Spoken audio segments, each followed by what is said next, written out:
You're good to go, Lindsay?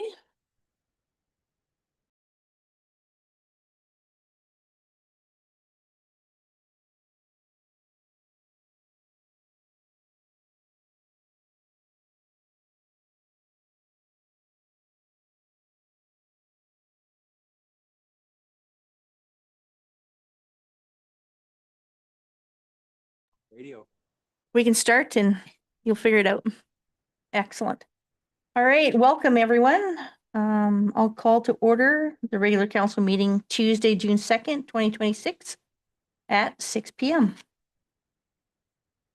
Item 2.1, June 3rd, 2026. Are there any edits to the agenda? Okay, if there's no edits, who'd like to make a motion? Through the chair. Councilor Nielsen. I move that the June. No. Yep. Sorry. I move that the June 2nd, 2026 agenda be accepted as prepared. Thank you. And is there anyone opposed? Okay, that's motion carried. Item 3.1, May 19th, 2026, regular council meeting. Are there any edits to the minutes? Okay, if there's no edits, who would like to make a motion? Chair, Councilor Brennan. move that the minutes of the May 19th, 2026 regular council meeting be accepted as presented. Okay, is there anyone opposed? And that one's carried as well. And then item 3.2, May 29th, 2026, special council meeting. Minutes, are there any edits? Okay, no edits. Who'd like to make a motion? To the chair, Councilor Brennan, or sorry, Benson. I move that the special minutes be accepted as presented. Okay, is there anyone opposed? And that's also carried. Okay, we have a delegation tonight. Item 4.1, RCMP Q4 updates. Sergeant Ian Patey, come on up.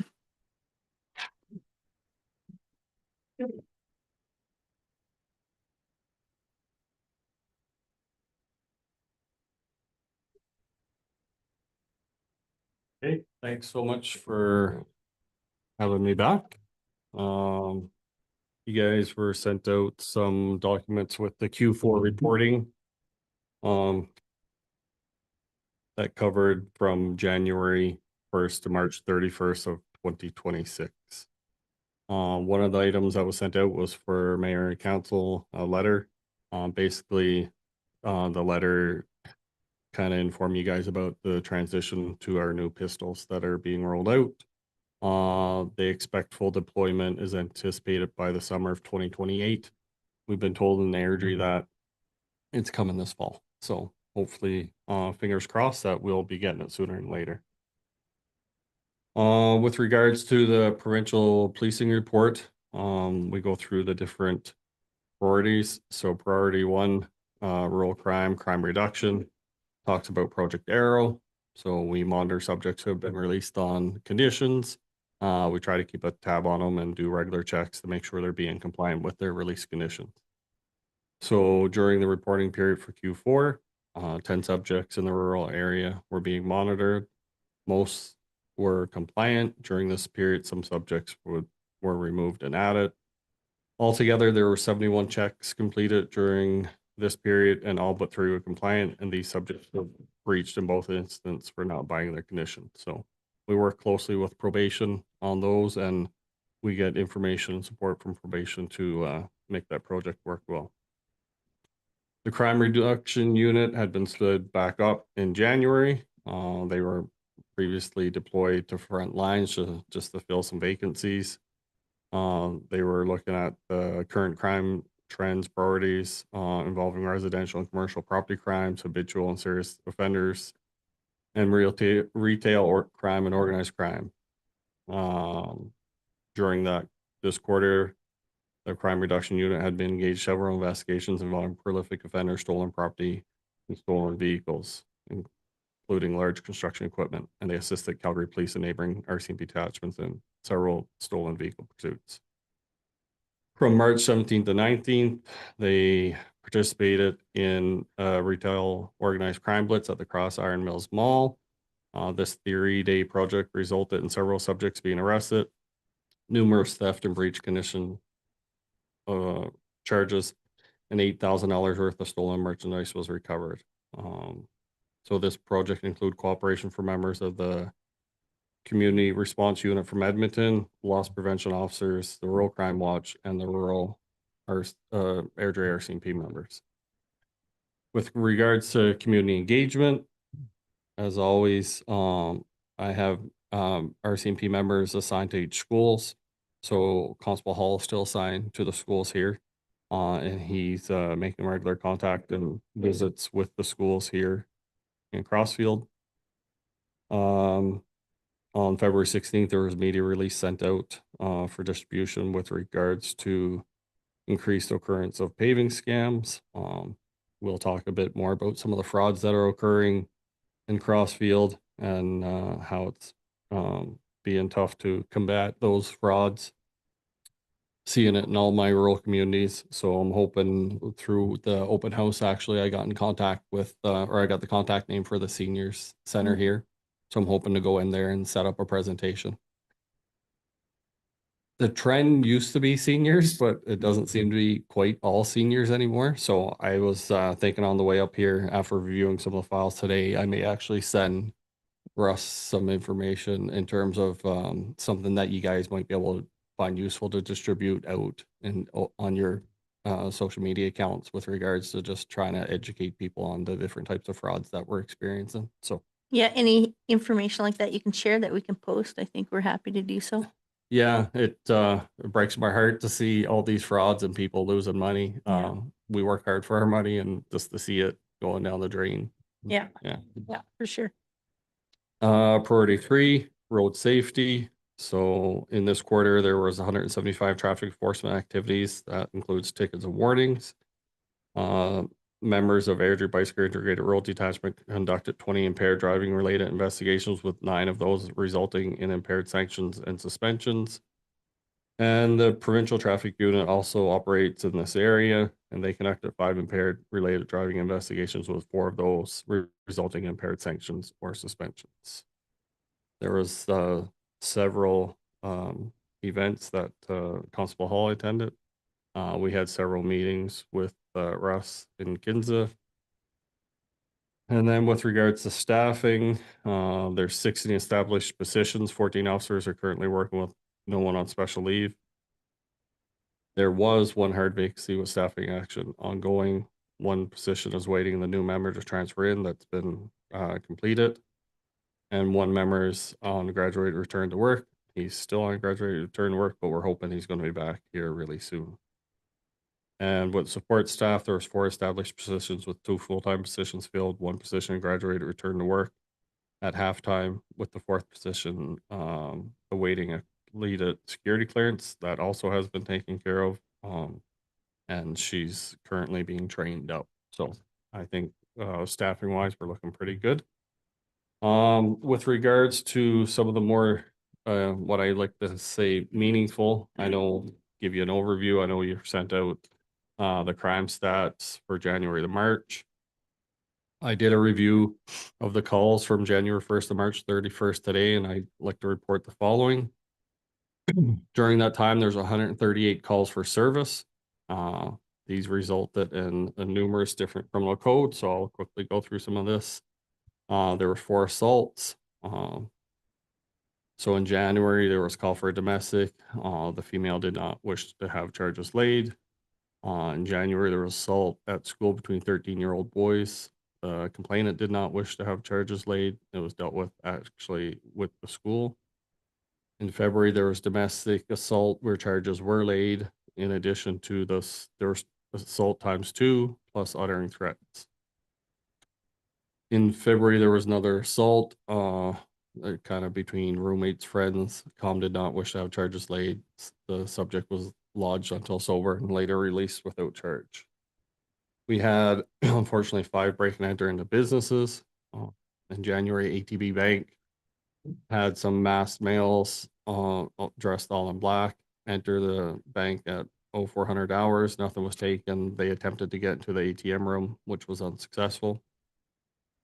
In January, we had to break into the Crossfield storage, breaking into sea cans and stealing items, some surveillance, but not subject couldn't be identified through the surveillance, the videos. In March, there was an issue with a business in town. It was initially reported as a break and enter. We attended and realized that staff just simply forgot to lock up when they left. In March, there was breaking into a warehouse. Some products were taken, no evidence on scene. And in March, there was a quad stolen from a sea can located at a business. Again, no evidence on scene. We had a break and enter to a residence reported, members attendant, and it was later determined to be a glitch with the security equipment showing movement in the garage when there was actually no one in the garage. So that was a good outcome. We had a complaint of criminal harassment. Again, it was a domestic situation, and Colin was just looking for information for a restraining order. We did have an interesting situation with attempted traffic stop. The vehicle's doing 146 in a 100 zone. So the vehicle failed to stop for members. Observed going through several stop signs. The driver was later located, 24-year-old male, and arrested and charged for flight and dangerous operation. And in that same situation, they received several violation tickets, and they were also charged with drive while disqualified. We have some failed to remain at scene, so some hit and runs. We had 3 calls for that. We had 1 harassing communications. Again, it was a domestic situation. Tom didn't want charges, just want to report it. We had 4 mischief complaints in January. Occupants of a car was littering as it was being driven. Our old contact warned. January, there was a road rage where the subject got out and started hitting the other person's car. The complainant requested that the female be spoken to and given a warning. And then in January and February, we had 2 domestic situations where things were being broken inside the residence. No charges were wanted. In January, we had mischief to a motor vehicle, and that was just some car prowlings where 3 subjects were observed walking through the streets here in Crossfield trying door handles. We had 8 traffic complaints during that reporting period. 3 tickets were issued, including 1 for cell phone distracted driving. Theft under a bottle of liquor was stolen from the liquor store. Possession of a weapon for a dangerous purpose. In February, we assisted CPS with a stolen vehicle. During the arrest, bear spray was located, and the person was charged because they were on conditions. Alcohol suspension in January. 25-year-old male driver blew a caution and was issued a 72-hour suspension and seizure. Theft of a minivan in March. 14-year-old child took the vehicle, and it's been a occurrence that we've been dealing with over and over again. So the parents decided to finally lay charges. So. Theft of a vehicle. January, there was motorhome stolen from the storage yard. And then there was, in January, a work truck was broken into, a laptop taken. In January, there's theft of a license plate. In February, there was theft of license plate swap, as we call it, where a stolen plate was put on someone's vehicle and they stole the new plate. 5 uttering threats charges. This January, a process server was threatened when he was serving civil documents. No charges wanted. In January, social media, just unknown threats by unknown person through Facebook. In January, 13-year-olds threatening each other at school. This was dealt with at school, and members spoke with both parents and both students. Family fighting in February, just wanted information on restraining order. March, an 8-year-old threatened to bring a firearm to school. This was dealt with by the school, and we spoke with the student and the parent as well. 7 frauds. So this is kind of what some of the issues we've been dealing with regards to frauds. January investment scam. The person gave access to her computer to the scammers who who took $250 out of her account. January, it was more of it came in as a fraud, but it was more of a civil matter where someone lent someone $10,000 and they weren't paying it back. February, we had a crypto fraud and the subject lost almost, they lost $11,500. In March, we had a paving fraud. Contract was signed and the company ended up paving way more than what was agreed to and then requested now $16,000 because of the work they had completed. That actually came in twice. Yeah, it was reported twice. And then March, we had the jewelry scam. So not sure if you guys have heard about that, where subjects often need money for gas or food, and they approach subjects and they offer them up jewelry, and it later turns out to be fake, obviously. Or they also they're very quick sleight of hand sort of thing where they'll ask someone to look at their jewelry, and I'm not sure how it gets done, but it gets done frequently where they actually take the original jewelry off and replace it with fake. So I'm talking like a necklace and stuff like that without the person realizing it's been taken off. And in March, there was a gift card scam. So subject received an email from who she thought was her boss, requesting to buy Apple gift cards. So she spent $200 buying gift cards and emailed the codes for the cards. So she lost 200. And then lastly, there were 9 well-being checks, 8 mental health checks, and 9 suspicious person vehicles complaints. I didn't have time to kind of look at what we've been dealing with in Q1 of this year, but I can tell you since April 1st to today, Crossfields had 118 calls for service. So we're probably going to be around that 140 calls for sure for Q1 of this year. So yeah, that's all I have. Any questions? Great. Concern? Questions from council? To the chair. Councillor Benson? The inquiries around fraud, are there as many international kind of fraud things? Is that still pretty prevalent? Because I know I would quite often get a call from somebody and you're pretty certain it's somebody from some other country, right? Yeah, and the majority actually is from what we often say overseas sort of thing. So anything that you're getting phone calls on, usually phone calls, any emails, like say the investment scams, crypto is a huge one. Crypto, as far as we've come a long ways in terms of crypto investigations, but before I came back to uniform, I was kind of doing some research on the cryptos and involved in some of the crypto scams. And what happens is they just get put into a mixer.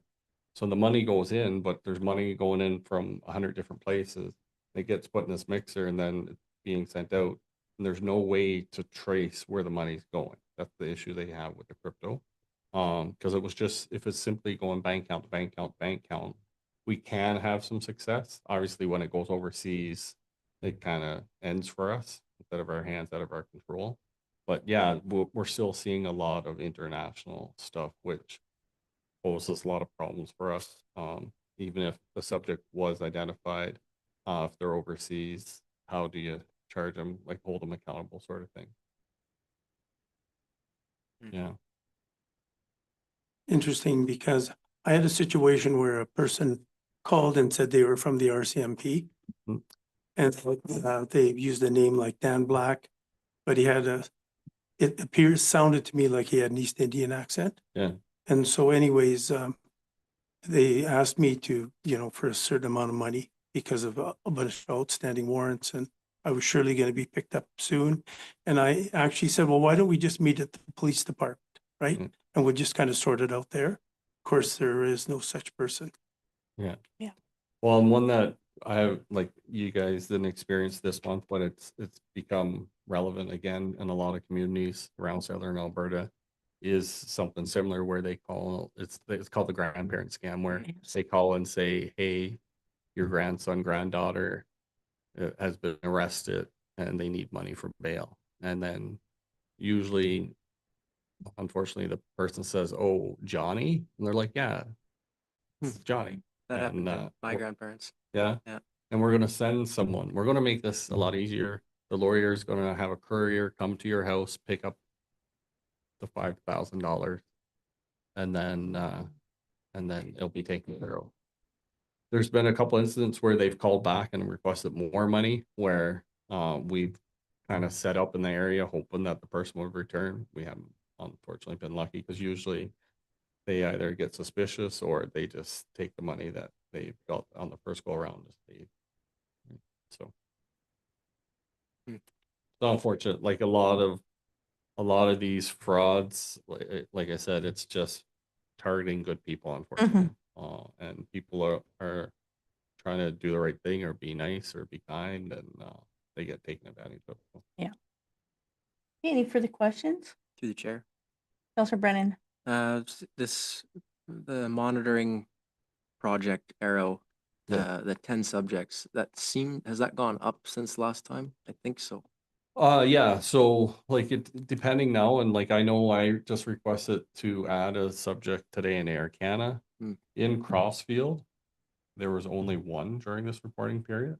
So that's specific to Crossfield. Right on. But in a whole rural area, it's 10 subjects, and 10 subjects in rural. There's Yeah. still quite a bit more in the city of Airdrie, but I obviously report on rural, so it was 10 subjects in the rural area. So that has increased. I'm happy to report that the checks have increased, because they were quite a bit lower last reporting period. So I sent out a zinger about that. So Okay. Yeah, Sounds like good news for Crossfield though, because I think we had 3 last time. it was, yeah. yeah. Yeah. Yeah. That's good. Yeah. Any other questions?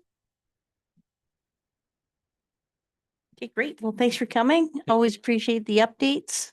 Yeah, and I'll get that information and send it, and then you do with it what you see fit. But I think because of the increased number in frauds, that it'd be beneficial. And then I'll touch base with the senior center here as well.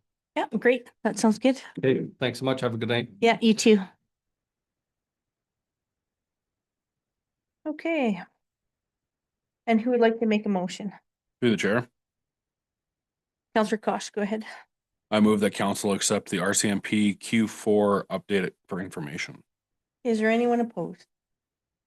Okay, that's motion carried. Item 5.1, bylaw 2026-05, lot avenue reconstruction and deep utility replacement borrowing bylaw. Chief Financial Officer, Amber Ulett.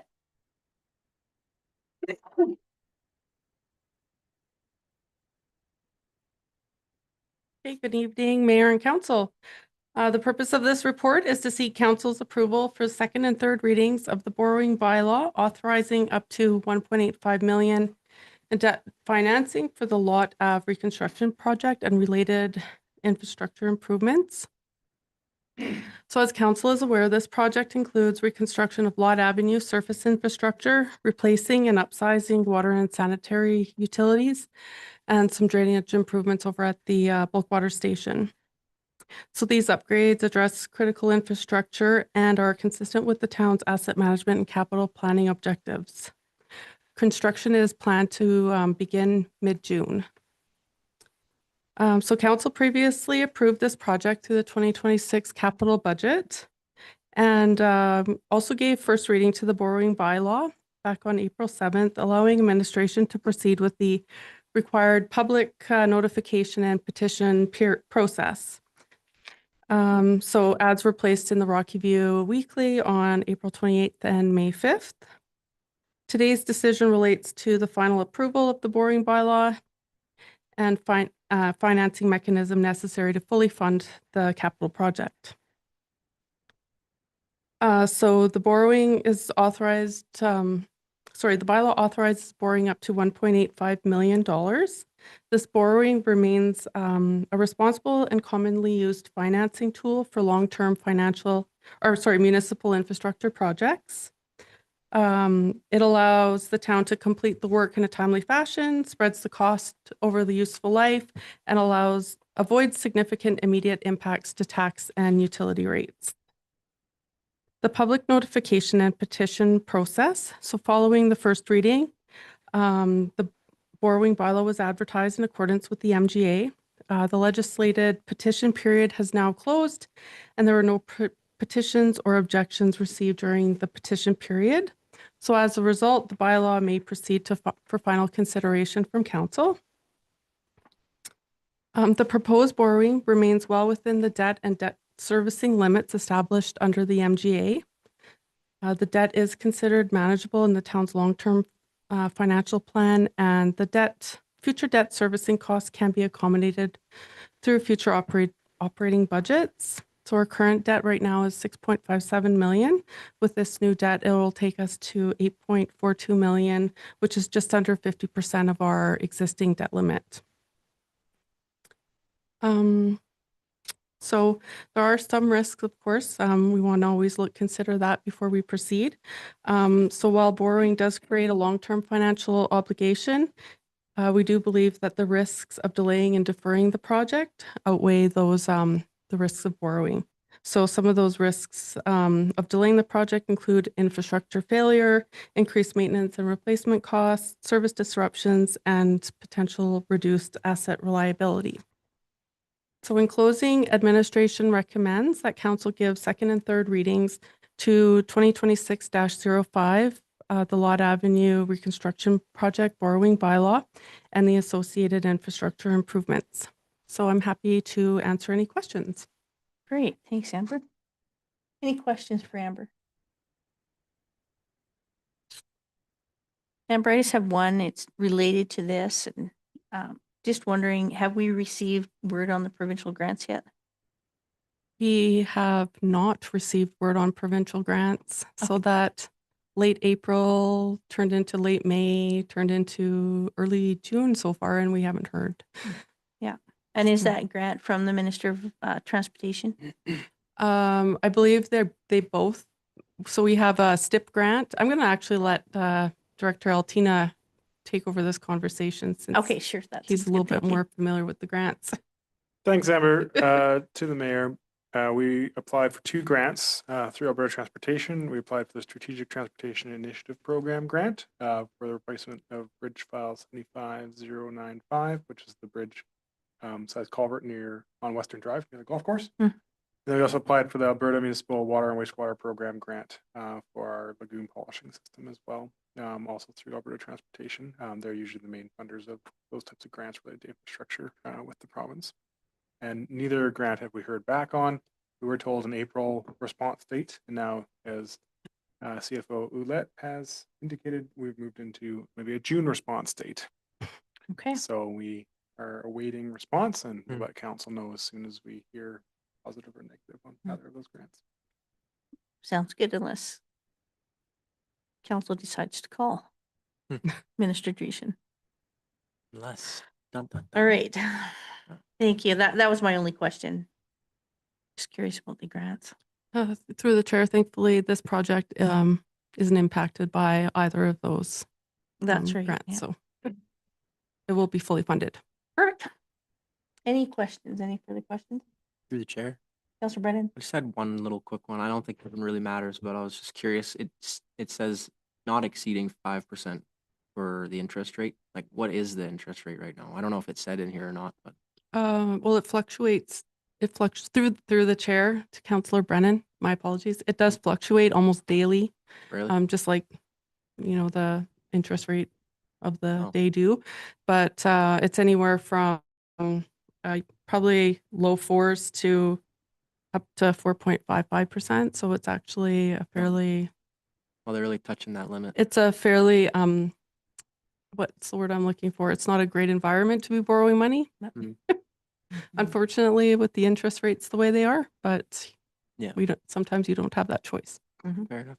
Oh, thank you. Any other questions? Through the chair. Yeah, Deputy Mayor, go ahead.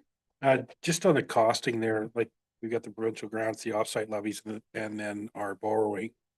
Um. Can you confirm, like it was, like the tender has. Borger is doing the work, right?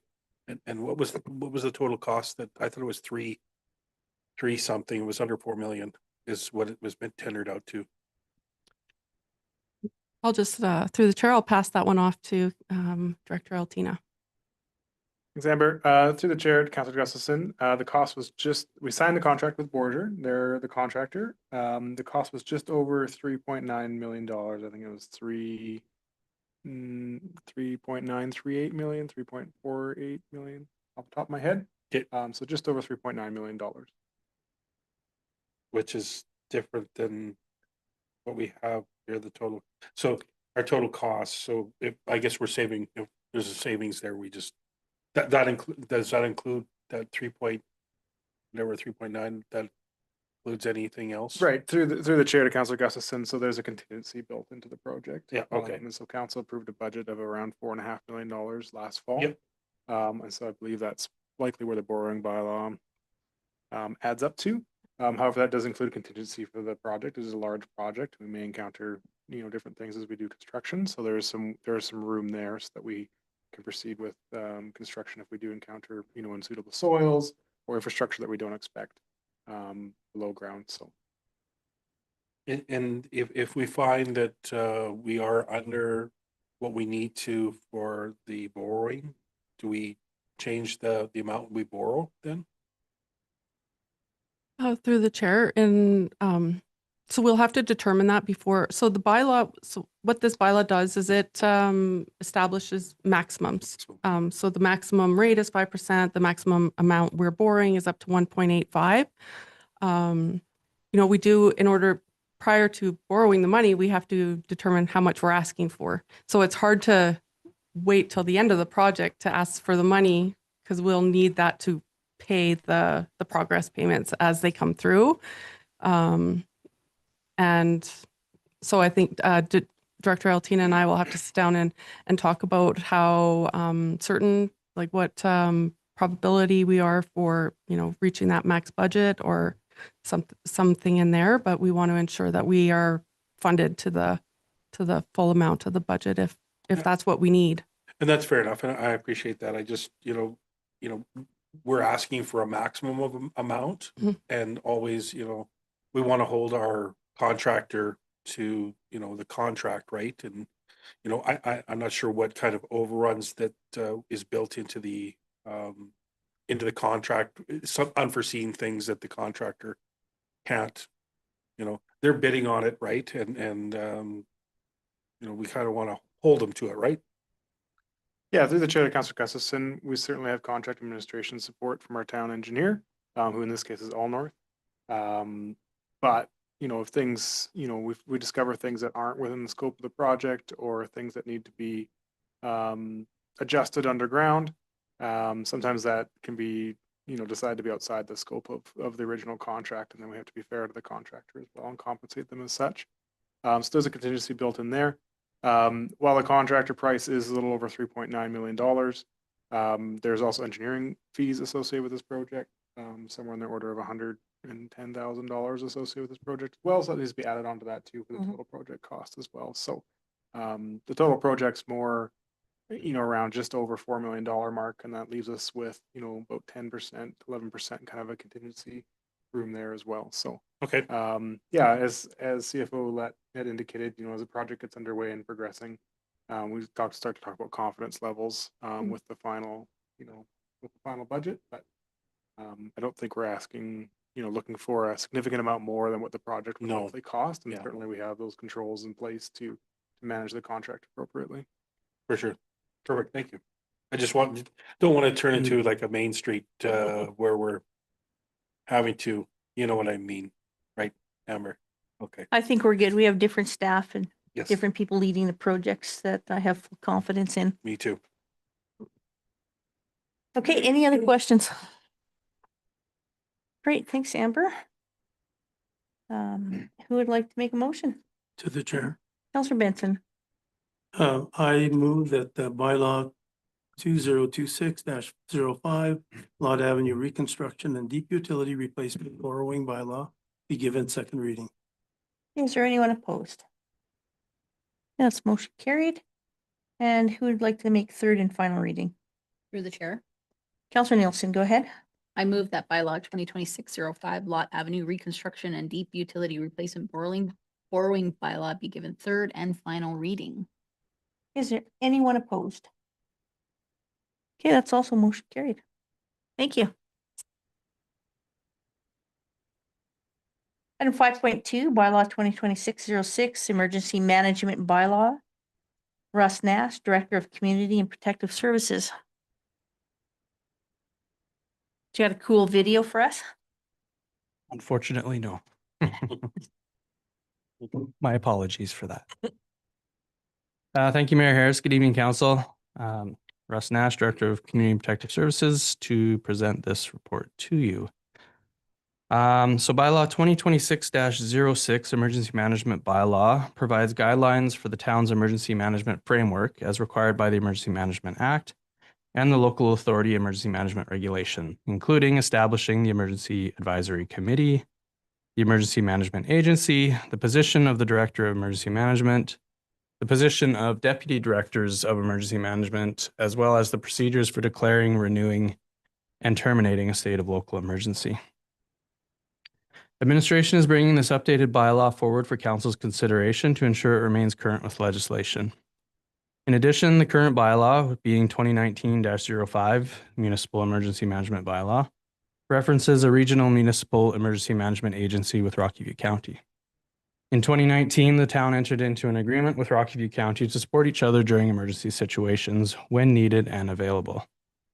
Earlier this year, and with the agreement now being expired, it was decided not to renew because we were also part of a mutual aid agreement with the South Central Emergency Management Agency, which provides for the same regional collaboration with broader access to mutual aid if needed.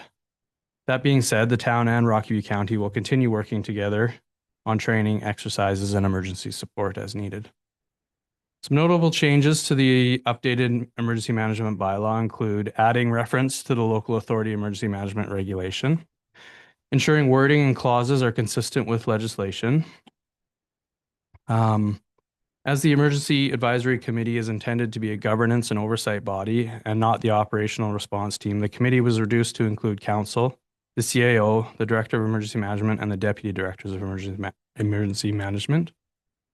Removing the regional component of the Emergency Management Agency and providing a more generalized makeup of the agency so as not to unintentionally limit who can be a part of it. So as an example, town employees may sit on the agency as needed, as well as some external agencies or technical advisors as needed. So those might include like the Red Cross and those sorts of agencies. There's the addition of section 7.2 as required by the Local Authority Emergency Management Regulation, which states the Emergency Management Agency will use a command, control, and coordination system as prescribed by the Managing Director. There's a change that the Director of Emergency Management will be designated to the role by the town's Chief Administrative Officer as opposed to being appointed by Council. This was done to ensure administrative oversight by the CAO. And there was the addition of a section to establish the position of Deputy Directors of Emergency Management. So while reviewing the relevant information for this updated bylaw, it was noted by administration that the Emergency Advisory Committee was not included in the Mayor and Council Board and Committee listing. So as such, administration is also recommending that Council add that committee to that list.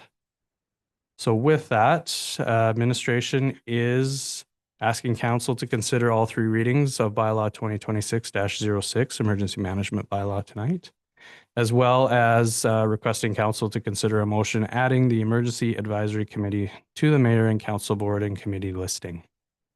That concludes my report. I'm available for questions. Great, thanks Russ. Thanks for updating that. Questions for us? To the chair. Councillor Benson. I just recently took this course and I actually had a few questions. Like who is the Director of Emergency Management currently? Through the chair to Counselor Benson, that would be myself. Okay, so who is your deputy? Joe Holstein right now. And- So is he the fire chief? No, Joe is our water wastewater Okay. person, and I'm looking to add Fire Chief Cuba as a director as well. So in the event of an emergency, then you're the one responsible? Through the chair to Councillor Benson, I would be responsible for helping coordinate that response. So there's a team of people involved as well. So we also have um,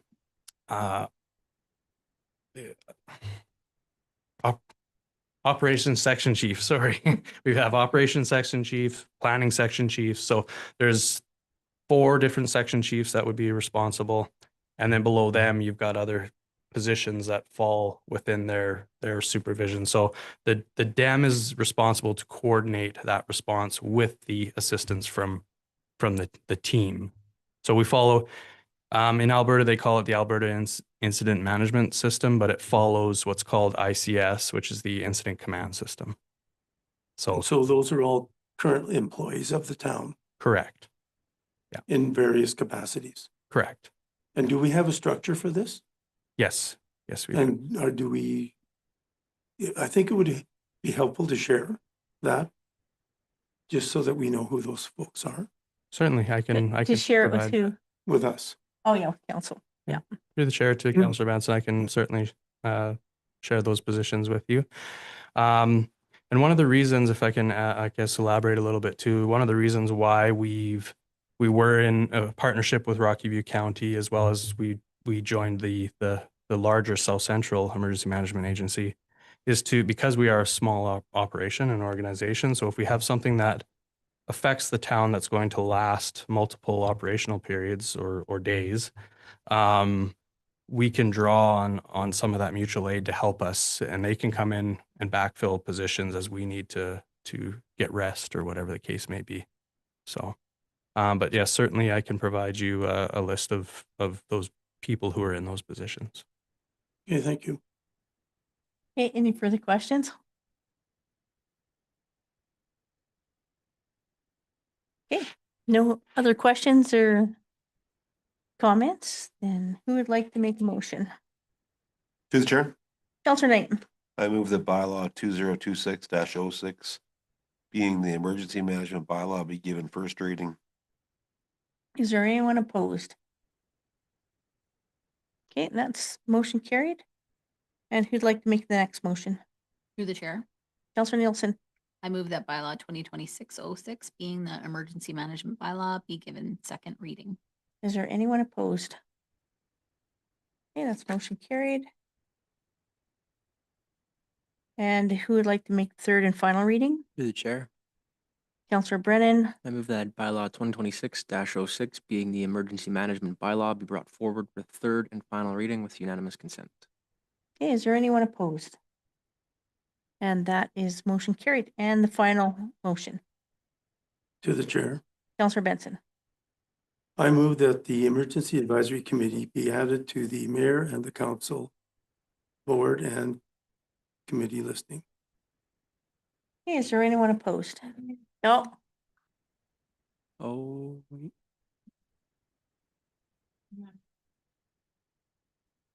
that's what I just asked Yeah, it's Counselor Benson for. Okay, so, Oh, sorry, I'm, yes, okay, so I thought we were down. yeah, But, okay, so I move bylaw 2026-06B, being the emergency management bylaw, be giving third and final reading. okay, thank you. And is there anyone opposed? Okay, that's motion carried. And then moving forward, 6.1, There's one more motion. To the chair. there is not on my sheet. Okay. Okay, so to the All chair. right. Counselor Benson, if you'd like to make that motion. Okay, that the Emergency Advisory Committee be added to the mayor and the council board and committee listing. Okay, is there anyone opposed? Okay, that's motion carried. Whew, we got through that one. All right.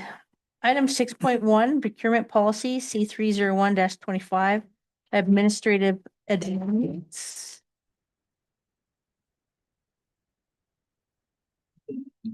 Well, welcome back, CFO Roulette again. Thanks. Okay, so the purpose of this report is to seek council's approval for two minor administrative amendments to the procurement policy C 301-25. These amendments are intended to improve operational efficiency, reflect current market conditions, and support the town's continued organizational growth while maintaining appropriate accountability and oversight. So importantly, the proposed changes do not alter the policy's foundational procurement principles, competitive procurement requirements, or council's budget approval authority. So this means council still retains approval through the budget process and that the $75,000 public tender threshold remains unchanged. So council approved the procurement policy in March 2025 to establish consistent and transparent framework for the acquisition of goods and services. And we, as administration, periodically review procurement thresholds and authority limits to ensure they remain practical, efficient, and aligned with the town's operational needs. So the proposed amendments come from that review.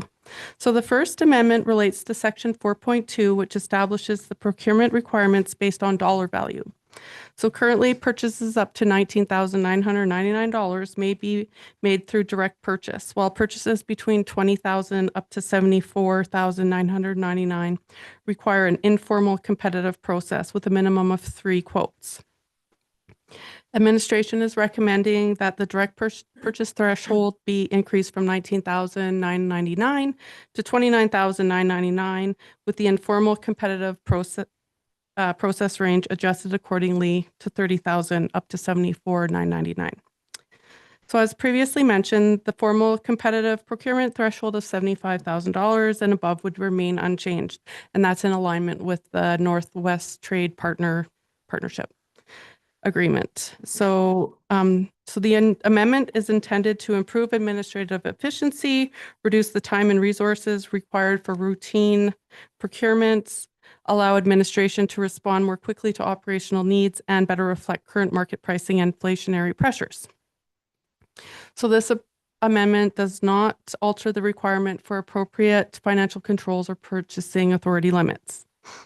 So the second amendment relates to section 7.5 of the purchasing policy. That's the purchasing authority limits.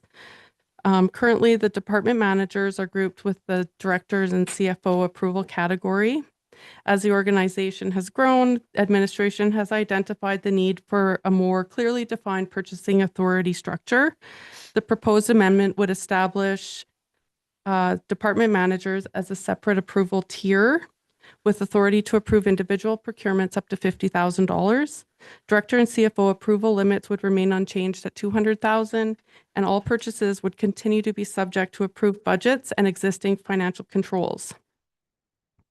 This amendment will clarify roles and accountability, streamline procurement approvals, reduce administrative delays, and better align purchasing authority with the town's current organizational structure. So there are no direct financial implications associated with these amendments. The proposed changes are administrative in nature and are intended to improve operational efficiency while maintaining existing oversight and budget control. In closing, administration believes these amendments represent practical updates that improve procurement efficiency while maintaining transparency, accountability, and appropriate controls. It is therefore recommended that council approve the proposed amendments to procurement policy C 301-25 as presented. And I would be happy to answer any questions. Okay, questions from council? To the chair. Councillor Knight. Thanks, Amber. How does the CAO maintain visibility over cumulative department spending under these thresholds now? I'm sorry? So how would the CAO, just with the new threshold of $50,000, how does the CAO maintain visibility in the overall departments now with the spending of these new thresholds? Because if the directors have the ability to spend the $50,000, how does just the CAO? Through the chair. So the CAO presents the budget to council. Council approves the budget.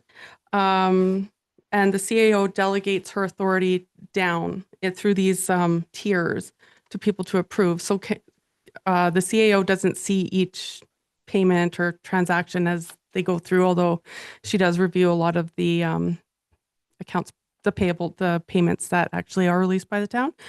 But so her purchasing limit hasn't changed. She has authorized the budget, and we are delegated authority to approve to certain limits.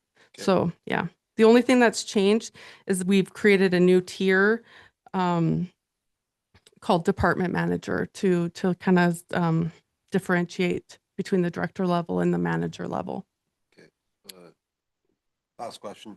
In terms of, are there any controls to ensure purchases are not segmented to stay within $50,000? Let's say we have a project that's 80,000 and we divide it into 240s. Is there anything in that? Yeah. Yep. Through the chair, there is language in the policy that says you can't like split a transaction in half just to fall below a threshold. So Perfect. that language does exist. Thank you. To the chair.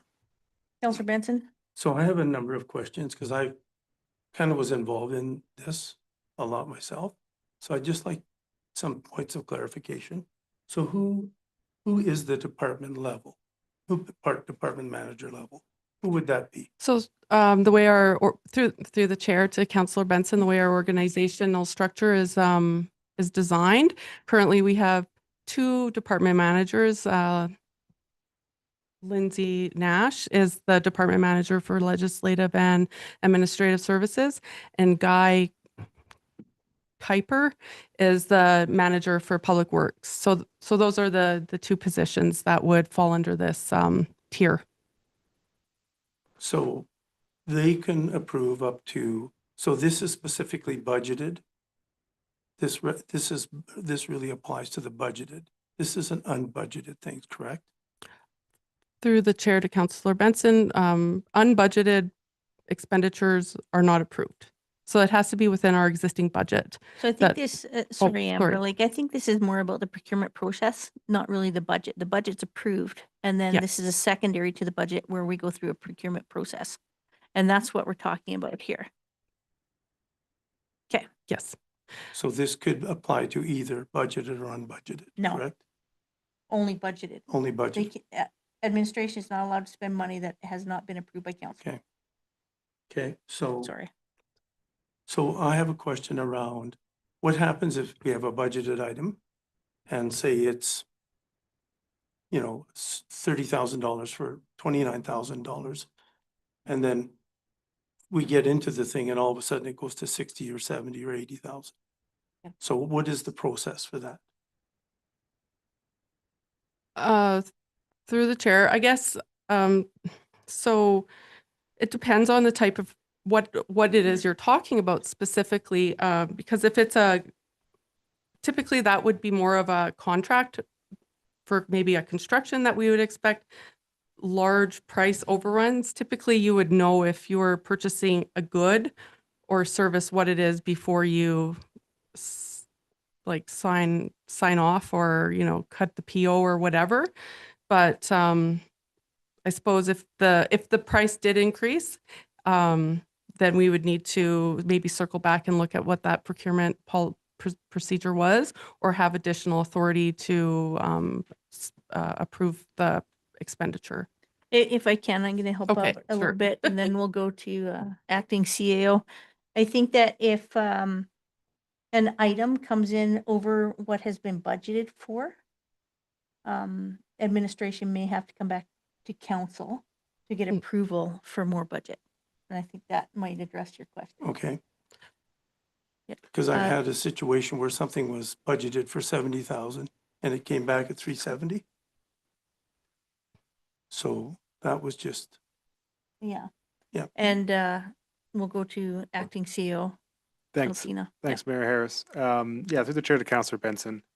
Certainly if it's coming out of the operational budget, they're usually, we don't usually see purchases of a whole $30,000 at one side of the operating budget. That's something large like the bulk water purchase.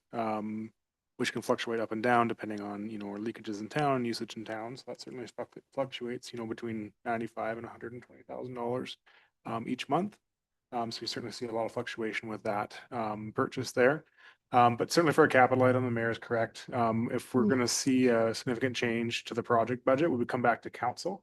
So we did this last year, just with the previous council, just before the election there, where our Athabasca and Whitfield sewer project looked like it was going to come in a little bit over budget. And so we came back to council to ensure we had that contingency available on that project if necessary. And so we came back to council and increased that budget by, I think, $75,000. Yep.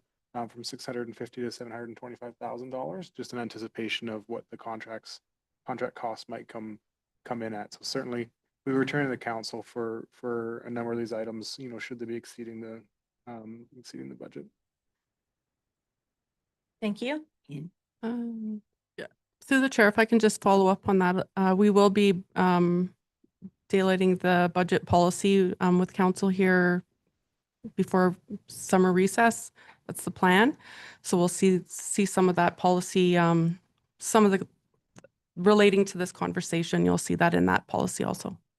Thank you. So to the chair, one other question. So on these expenditures, like typically in the past, what I've seen is whenever the person who's responsible or spending the funds, they typically have a sign off of the person above them or one level up, just to ensure that there is, consistency, and it protects the individuals as well, right? Do we currently do that, or what is or is that not available?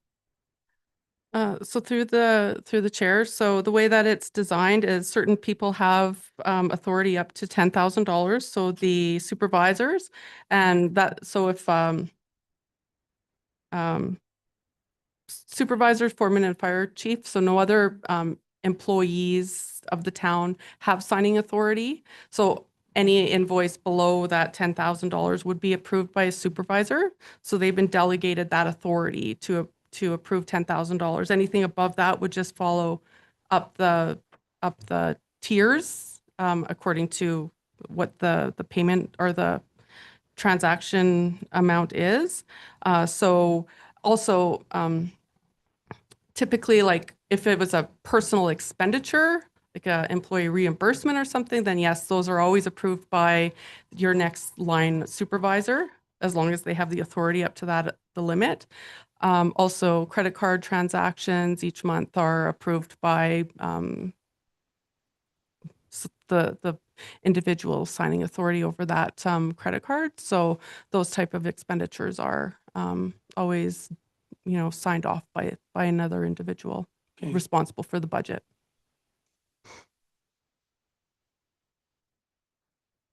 Anything else?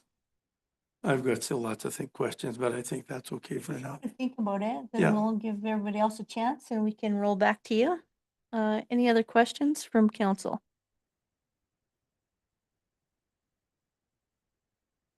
My turn then, I guess, and then we can come back to you, Council Benson, if you have a few more. Just for clarification, when you talk about individual procurements, are you talking about sole sourcing?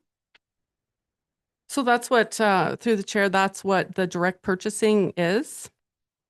Yeah. It's those, so the, sorry, what was it? Non-competitive is the 3 quotes. So anything below that is basically, although you should do your due diligence and there is language in the policy that speaks to that. So, ensuring that you have shopped around and you're, getting the best price. Oftentimes, like we have a lot of group purchasing organizations that we have that we belong to, so we can access better pricing and stuff. So the town's always committed to looking for those, the most cost effective. Sure. And so when I read this, it looks to me like for anything under the $29,999, you're not getting any quotes. You're just going to go purchase from somebody. But what you're saying is you're still going to look for the best price and get some quotes. So you're talking about an informal kind of quote process opposed to a formal quoting, like RFQ or quote process? So, so the informal competitive process is between that, what we're suggesting, 30 and 75 $75,999, yeah. essentially. That's where you would need 3 documented quotes. Yeah. Whereas purchases below that, you wouldn't need to necessarily go for 3 quotes. But then, like, how many quotes are you getting to get the best price? But I hear what you're saying, but at the same time, this is also to create operational efficiencies. We're not necessarily getting a quote for a low risk, low cost item, but we do still consider where we're shopping and access those best prices. Okay. To the chair, Hang on, I have a few questions. I can maybe add to your thoughts. Yeah. Did you benchmark other municipalities when doing this policy and to see what their levels were at? Through the chair, yes, there's there's not a ton of these policies available online, but I know other municipalities, I've seen 25,000 as a limit for the direct purchases, but I don't think 30,000 is that far out of that realm, considering oftentimes these policies are slightly older, and the reason for that increase has to do with the inflationary impacts that we've seen in the last few years. Okay, for example, the city of Airdrie, if you want to sole source, you still have to go out and get 3 quotes, and their limit is $10,000. Between that 10 and 75, you absolutely have to go and get 3 quotes unless it's a competitive bid, like say on an RFQ or an RFP that you send out for, some of those more complicated purchases. And then after the 75, it again changes for what you have to do through that. And I understand that Airdrie has a full procurement team as well, and there's more people and everything else. But I think that even if we're sole sourcing or doing that, I don't think it takes that much time really to try and get 3 quotes and if you can prove that you tried to get 3 quotes and only 2 came back or only 1 came back, then fine, sole source. But I think that those steps shouldn't be missed. And I'm saying that because what I don't want to see is we sole source and then we keep sole sourcing maybe to the same person or the same entity. And we may not be getting the best competitive price. Does that make sense? Oh. Do you need help?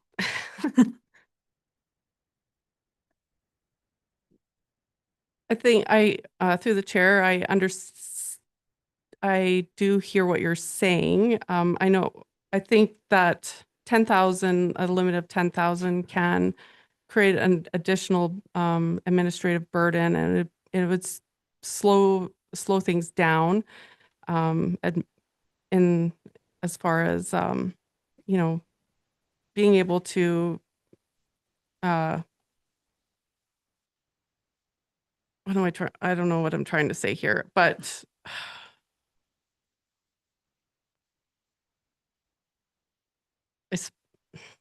yeah, I'm sorry. I don't really I just feel that making an attempt or trying to get the 3 quotes doesn't really take that much time. If you can sole source, the type of company that you want to reach out to buy the product. It's very few times where that product is so special that you can't get the 3 quotes. So it's an email out to 3 companies. There's a deadline, they get back to you. I mean, unless it's an absolute emergency, I'm sure we have other rules for that. Well, I can suggest taking this back and understand so that I have a better understanding, I guess, of the rationale behind the request for the Yeah. increase. Yeah. As I'm typically am not purchasing, but I I'm also understand. not doing a very good job of presenting this argument. No, I get that. That's fine. And I'm kind of with Counselor Benson. I'm just looking for some checks and balances on some of these items, like manager level, director level. Who, like, who signs off on it? Right now, it looks like we're just giving people carte blanche. You go you can spend 50,000 and you can spend, this amount but who, and I know that somebody has to sign the check and I know that, do you know what I mean? Through the chair, the budget is approved. Yeah. And the budget manager is enabled through that budget approval to run operations Mhm. as necessary and make purchases that have already been built into the budget. Typically, they're reoccurring year after year. Like a lot of the operations Mhm. that we have are, it's just the basics, keeping the lights on and all that kind of stuff.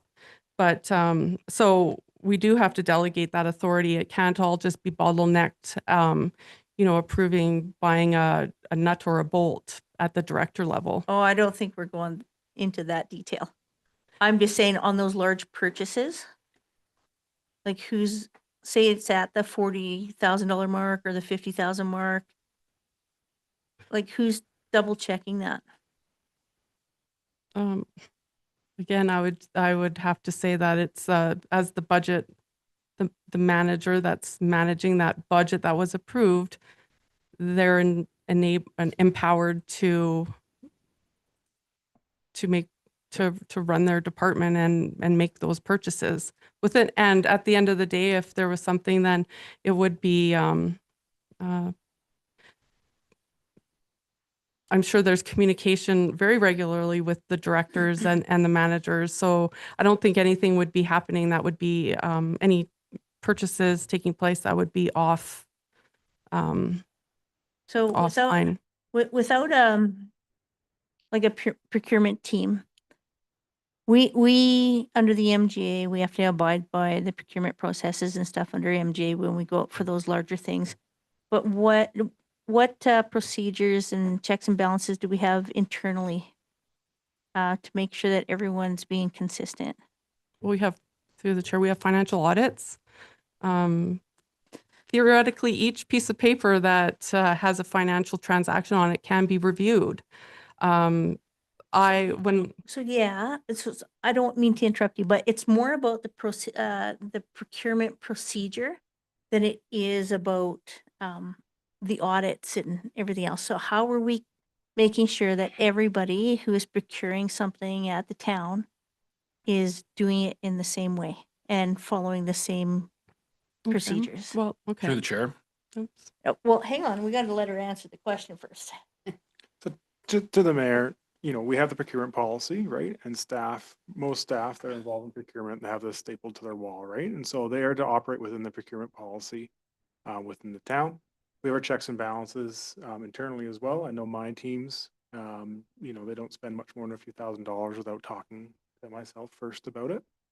Like CFO Ouellette said, it is also empowering the department managers and the directors themselves who to operate within their budget. Our operating budget is usually spent on items that are very reoccurring over year after year after year after year. Bulk water purchases, CVIP inspections for trucks, diesel fuel, those type of purchases. The capital budget is approved by council and then assigned through the CIO to the department managers and to the directors to manage those projects within those budgets. Those budgets can range from Lot Avenue, which is around $4 million, to a smaller assessment around $50,000, which might be, run by a department manager and those invoices signed off and under $50,000 by the department manager, rather than coming to the director level for everything. We have our variance reporting that happens every single quarter, where the department managers and the directors sit down and review where we're at against the budget. We have project management procedures in place for capital budget and expenditures as well, where we track capital budgets and expenditures through the project. At the year end, everything gets tallied up in terms of a surplus or a deficit for the town, and we need to stay within our budgets that we've been allocated. And certainly if a $5,000 item turns into a $35,000 item, there's a lot of discussion that happens about whether or not we need this item, whether or not we need to, assign additional budget to this or go back and do what we have to do. So I think just to assure council, I don't think anyone is, going renegade and spending money here and there. It's about empowering, staff, directors, and the manager level to efficiently and effectively, conduct these projects and get things moving for the town. I can understand council's, hesitation. We're asking for some increases to limits here, and a change to the managers to $50,000. I believe currently they're set at $200,000. So we're moving the managers actually down from the $200,000 limit to $50,000, leaving the directors at $20,000. The change in the procurement limit to $30,000, we're seeing a lot of our projects that we, used to, sole source or direct procure that were just under 20,000. We've seen a lot of inflation in the last few years. They're now $22,000, $23,000, $24,000 projects. And so it's about achieving some operational efficiency. I don't think any of the due diligence is necessarily thrown out the window, but, if we're undergoing maybe a paving patching program for, $22,000, $23,000, right? Sometimes for operational efficiencies, we might use a local, paving contractor to do some of that work for us, over a few months in the summer that might add up to more than the $20,000. So again, we're not looking to increase these limits to, to lose our due diligence, but to try and find that balance between operational efficiency and getting things, completed for the town. I'd suggest for larger centers like Airdrie and Calgary, and I come from Rocky View. They have a procurement team. They also have a lot other processes in the background where they have preferred vendor lists. They have master servicing agreements with a lot more contractors.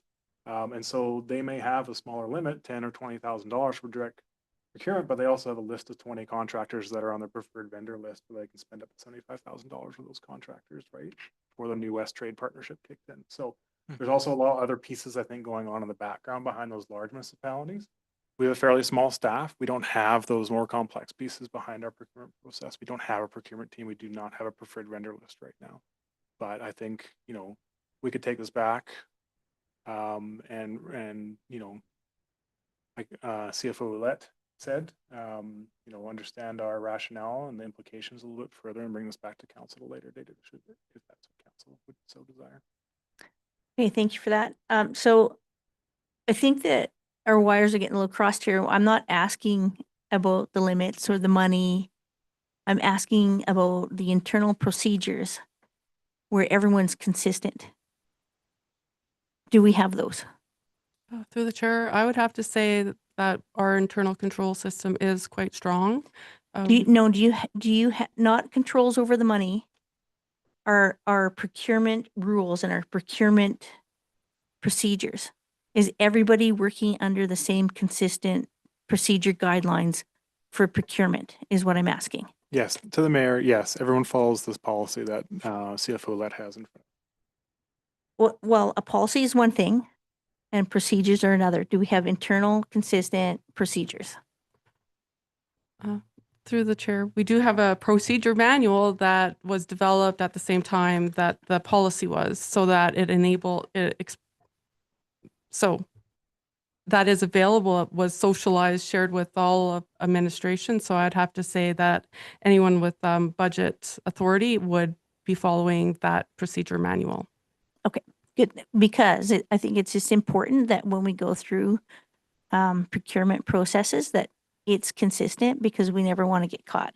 And that includes like anything from scoring to like getting the 3 quotes and documenting those things, and just, I mean, the whole 9 yards. There's so many steps to it, as you guys all know. But I just want to make sure that everyone's being consistent so that any time when we sole source, then we can back that up by our documentation as to why we did that. And through the chair, the procurement manual and does go into greater detail with some of that sole sourcing and approvals and when the CAO is involved in decisions and stuff like that. So all that type of process exists and is there to be followed. Okay, And yes, that's what I'm asking. Thank you. that- Appreciate that. Okay. We got there. okay. Counselor Kosh. I think most of my stuff's been covered. Okay. Great. Further questions from council? Yeah, to the chair. Counselor Benson. So my question was like, and you did touch on this, is that there was another set of eyes looking at this even on. And that's really what I would like to see in the process is that, yes, somebody can do, you know, a quote, but there's actually another set of eyes. The next one's up, just to make sure to touch bases to say, yeah, this is what we got. This is what we're doing, because like that protects the individuals doing this. It's not just the fact that we don't trust anybody, right? And I guess, and I've been involved in just way too many of these surprises coming back, and that's what we're trying to avoid. And the mayor is right. You know, the reason we have a process is to avoid surprises, right? And that's why I'd like to see another set of eyes. That's all. Like nothing big or anything, but I just want to make sure that all the folks involved here, you know, there's the eyes on everything so that we don't have these surprises like that I've experienced in the past and I've had to explain to my board. Yep. Through the chair, we do have a pretty small shop, so there's a lot of communication between directors, like everyone on staff for sure, and certainly. So I don't think there's a disconnection between like what the boots on the ground and us sitting in the office, like what's happening. I think there's a lot of just like we're all in line and in sync. As far as review though too, I oftentimes take a last glance at all the payments that are before they leave the door, just because it's nice to feel like I'm connected to what's happening, and that's just like one extra line of defense kind of things, and wrapping up that procurement or that budget process. So I don't have any doubt or question that there's any untoward activities going on, and I don't really think that we have an environment that would encourage anything like that. Yes, and with a small staff, I agree with you, right? But touching bases with a small staff is much easier than it is with Yep. like the city of Calgary, right? Yep. So like that would be my expectation. And, looking at the invoices at the end, which I used to do, that's the excuse stage, not the proactive stage. I'm hoping to do something on the proactive stage where when we're doing these things, like just so that we know that there's somebody looking and then it protects everybody along the way, as well as the town, because $50,000 is a 1% increase to the town's tax rate, right? So we're letting people do 30 and 50 and 75,000, right? So I think it's just important that we have that process. To That's all. the mayor, or through the mayor to Councillor Benson, again, those limits are within the approved budget by council. And so we do have to manage within, it's not that $50,000 is coming out of the budget that it hasn't been planned for, with a no question asked, right? So I think just there is a budget that's been approved. Again, the operational budget is a very routine expenses done by administration, and then the capital budget is approved by council with oversight on it through a project management process as well. So just to provide some comfort to council that we do have oversight on these processes. I guess to Councillor Benson, what limit would you be thinking of for an additional eyes on Or, I think leave your limits in the way it is. I'm just asking for somebody else to look at it. Like it helps with the stewardship and the, as well as the training of our staff to make sure that if somebody has the eyes on it, then it's, yes, it's a routine thing. It's, yes, I found this, here's my quotes, right? Or I checked, there isn't a lot of interest, but here's what I have, right? I'm just asking for the process to include that. Not, it doesn't have to be, you know, a big formal process. I'm just asking for a check and balance. That's all I'm asking for. Okay, thank you. What I would like to see is better clarification between your direct purchase and no competitive process required, and your informal competitive process with the minimum of 3 quotes. Because as you said, we're still looking for the best price in that up to $30,000. And yet we don't say you have to, like, we expect you to go out and get 3 quotes. Like you can still do that and sole source. It just, and you don't have to go through the rest of that competitive process when you do that. Does that make sense? Yep, through the chair, we can, I'll defer to you to make that motion for whatever it is that you're looking for. Yeah, I would like to see that for sure, just a little more clarity on that piece. And I'm with Counselor Benson. I think just a director sign off or CEO sign off on that. Just a second look at it. It's not about not trusting staff. It's about covering our asses at every level and making sure that when we go through these, that we can defend our decisions.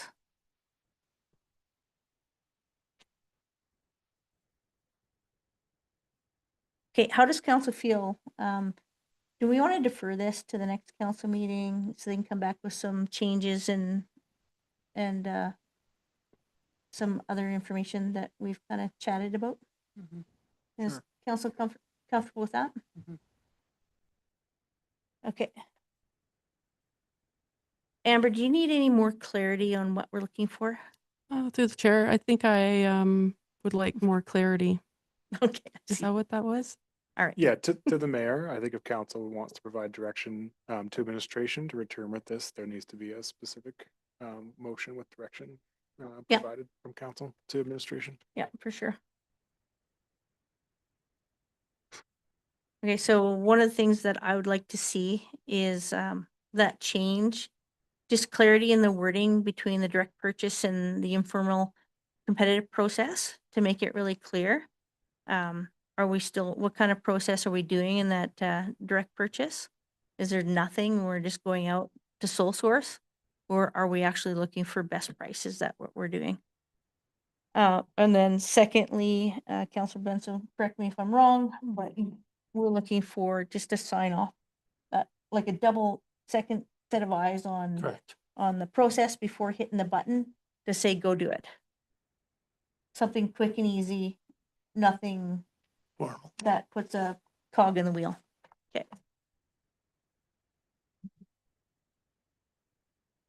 Through the chair, Councilor Kosh, does there need to be a price limit put on that where like, there is one. right, but if you're getting second opinions on $40 purchases, that's a little redundant. isn't No it? one, well, I don't think that we'd have to do that. Like, I think they can use her discretion. Isn't that what we're trying to avoid is discretion? Not really, like, Like, I agree that we need, like, I agree that the double sign off helps by like going up one level, getting approval. That's just like a double check on, is basically getting your work checked, right? But at some point, if you work this all the way down, it gets redundant where you're, like, there should be a cap on what, okay, how about anything over 10,000? There. Okay, there you go. Has a sign off. From direct supervisor. Correct. Okay. That was my limit, Okay, and I was the operations manager.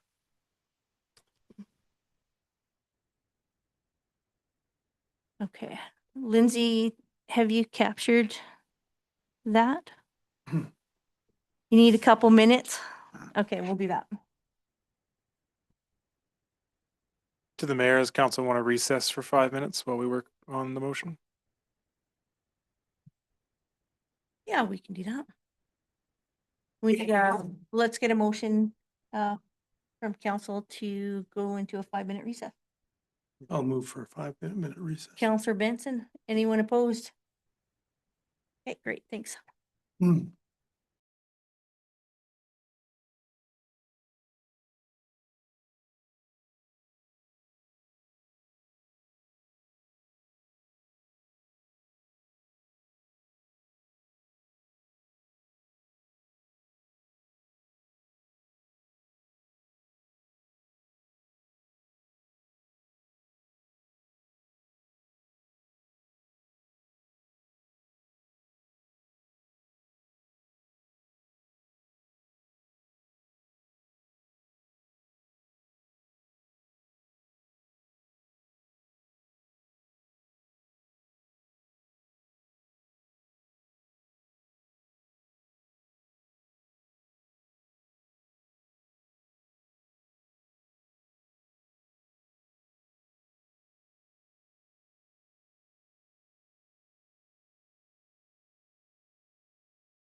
Great.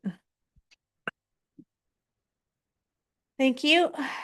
All right, we're gonna pick up where we left off, still talking about item 6.1 procurement policy.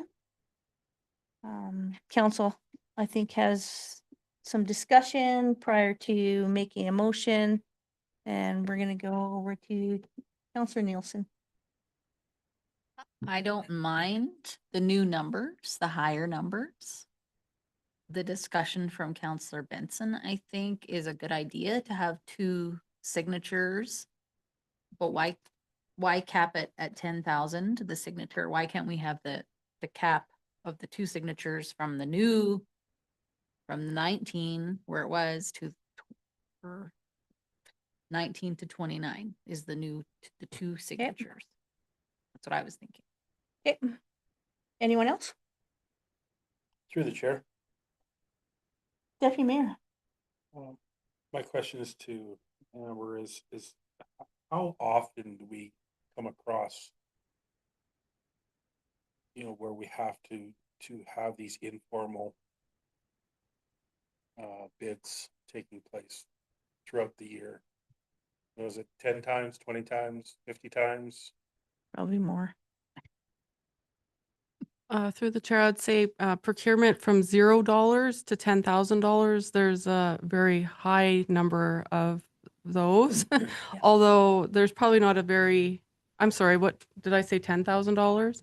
I think 0 to 10. it's actually 30 is what we're proposing. There's a lot, but there's a ton of transactions in, like the 0 to 1,000 or whatever. And as the dollar value increases, the frequency decreases. So there's not a lot of those transactions that we're talking about that aren't, like Director Altina mentioned, purchasing of bulk water. Well, that's every month and it's a good 100,000, but we know what the rate is and we pay based on, as long as the rate per cubic meter that we're charged, that's what we pay, and that's the contract that we have with the Water Commission, for example. But I don't think there's that many of these transactions that are taking place, especially between that $20,000 and $30,000. There's not a ton of them, but I don't have a number for you. I don't know that information. Maybe I guess at the end of the year, when we're kind of recapping our year and the budget and seeing where we're at, maybe it would be a good idea, like maybe an exercise to look back at our policy and look at the frequency of these transactions and say, okay, well, we had 20 or 30 transactions like this. Maybe we have to revisit the policy because of the frequency of the transactions. Is that fair enough to say? I think that we have to clarify first. Like, I think there's a difference between just a transaction or just a purchase and procurement. So we're talking about just going to get some nuts and bolts or these small purchases, and that's not procurement. That's just a purchase or a transaction. Do you see what I'm saying? Procurement is usually for like larger purchases, not your everyday purchases. Through the chair, I would, I believe the policy includes all purchasing that takes place throughout the organization. But maybe that's the issue.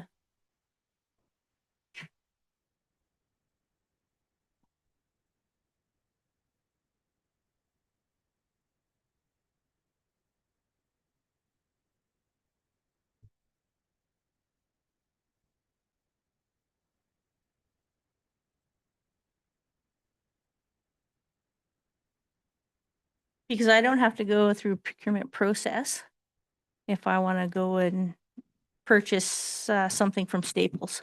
And I don't have to go through a procurement process if I have a course that I want to attend. Do you see where I'm going? It's when procurement is for when we're purchasing larger items that require quotes or a different process, or on the operating side, if we are purchasing those unique operating or services that are at a larger amount.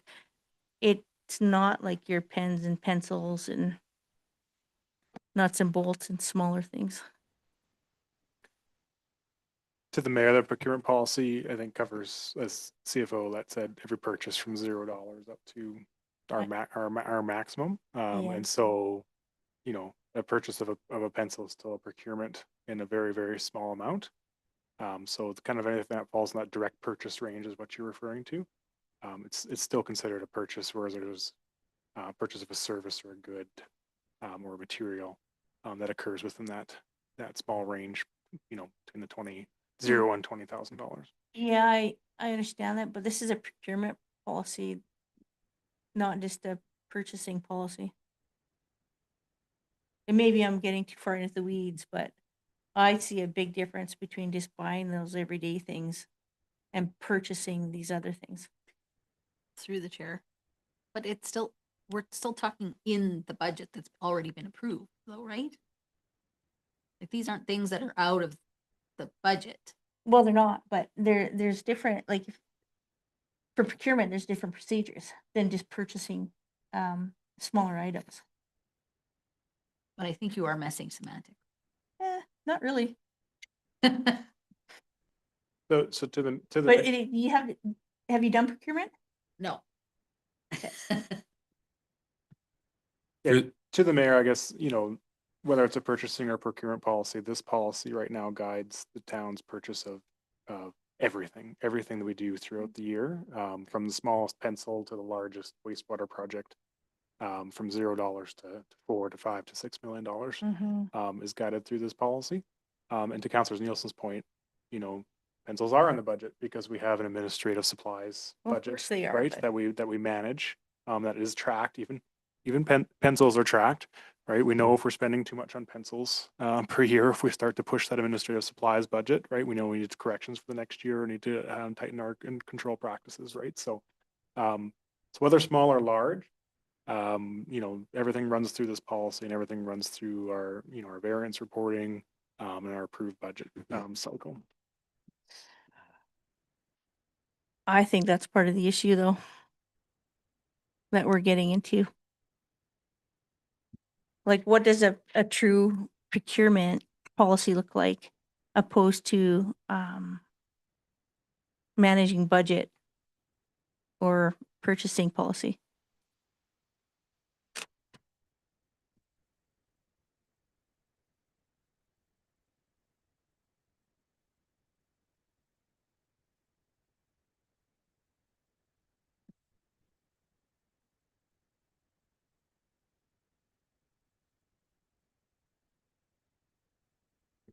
Are you, through the chair, are you looking, I don't I don't know, that understand, was is a there a question. question there? That was a question. That was a question.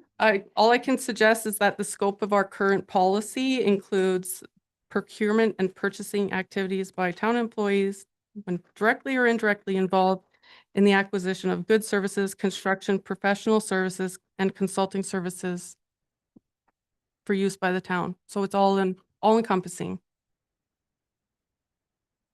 Is administration opposed to having two separate policies, one for procurement and one for the other purchases? Because there's obviously a huge difference between the two. I think that, sorry, through the chair. That's like the difference between the $20,000 is like below that becomes by your definition, a purchase. And over that is procurement, I suppose, right? But if you needed $21,000 worth of Tim's coffee, you would probably want to procure it, I guess. I don't know.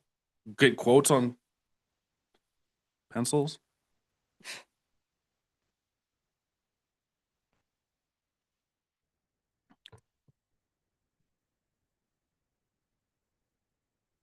Through the chair, Counselor Knight,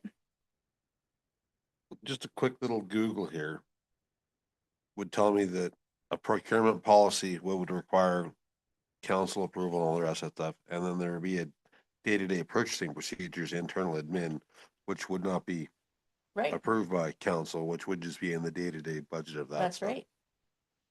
That's multiple towns have that when I Yeah. just looked that up, so. That's I right. don't know if that's hard for the administration staff to separate or differentiate, but that might be what you're looking for.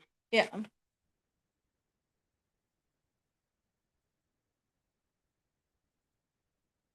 Yeah, to the mayor, like I can see where the distinction is being made. I think we'll take council's direction for whether you would like policy split into more of a purchasing policy. Again, that we need to have a threshold limit set on it.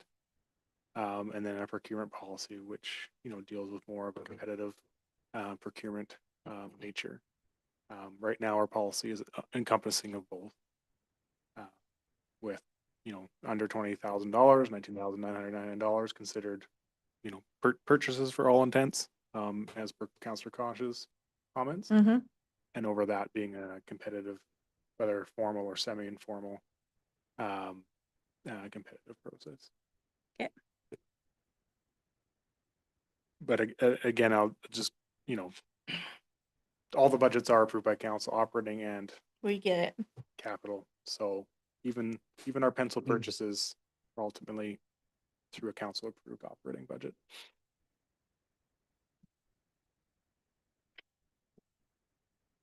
Okay, council, which direction do you want to go? We have the motion that's been prepared and revised.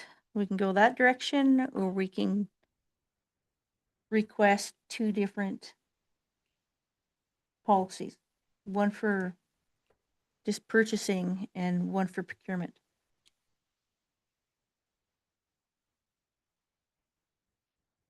Which are two different things.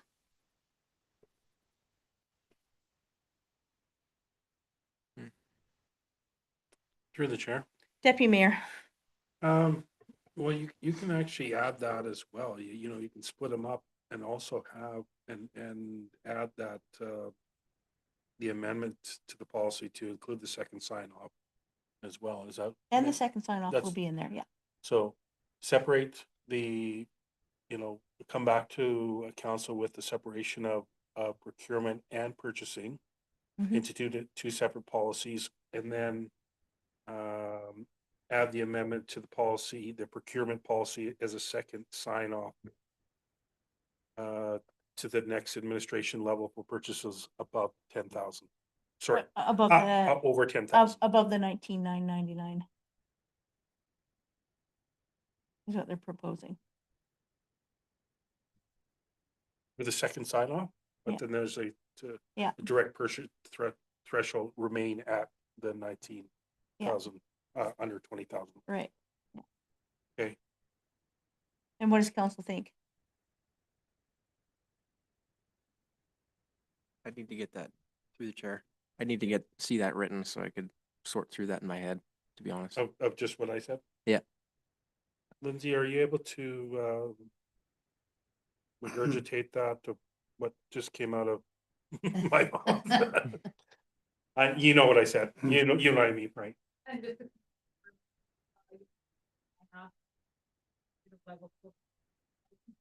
The way that it's written, just the second edition of. Correct. You bet. Thank you, Lindsay. You can ask questions or discuss. Open to discussion. Have the words glass. I think they're probably just dirty. No, I think they're scratched. Yeah, well, they're dirty and scratched.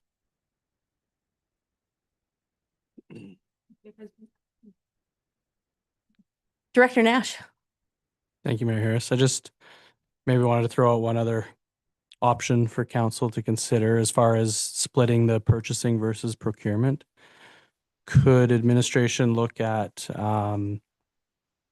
adding a purchasing definition or a purchasing section within the existing procurement policy to keep purchasing and procurement all in one policy?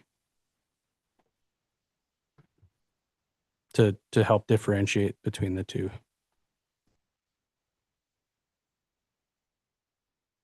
I think you could, but you would have to just be very clear on the sections.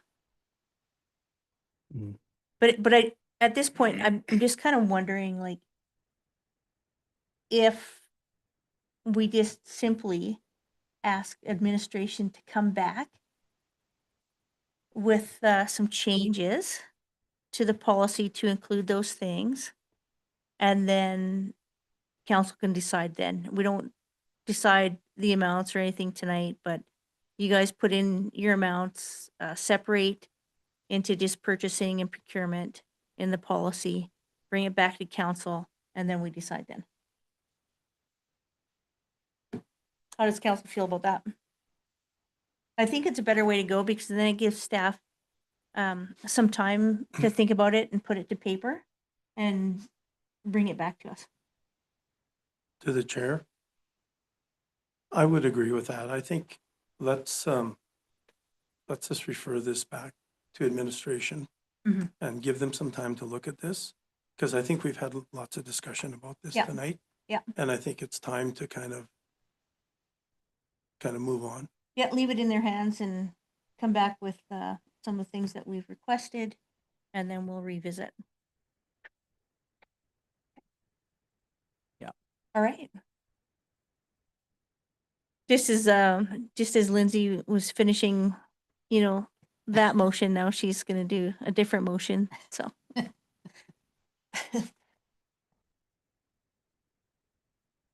So as Lindsay's doing that, I was gonna bring this up later, but we have a 100th birthday to celebrate on Friday at the lodge.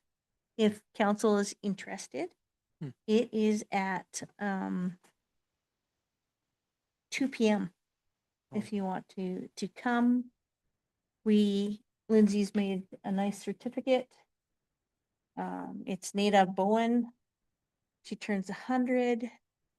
So I'm going to be there to present this, say a couple words. It's also National Seniors Week that they're celebrating. So Hmm. anybody can make it, just come and join me and we'll have some birthday cake and celebrate Nada. Go take away all our Lego. Maybe.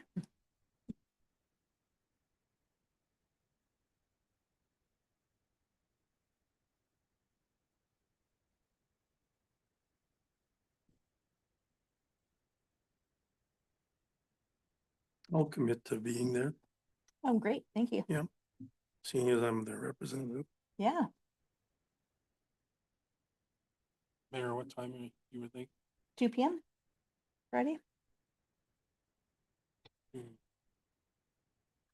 I will try certainly to be there. Excellent. Sounds good.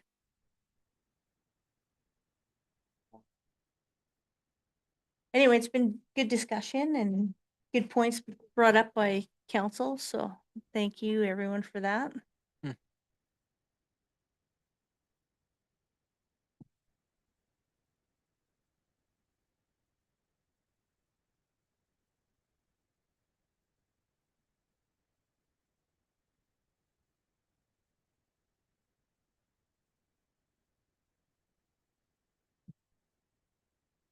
Anybody else feel like they're being stared at by like 12 people?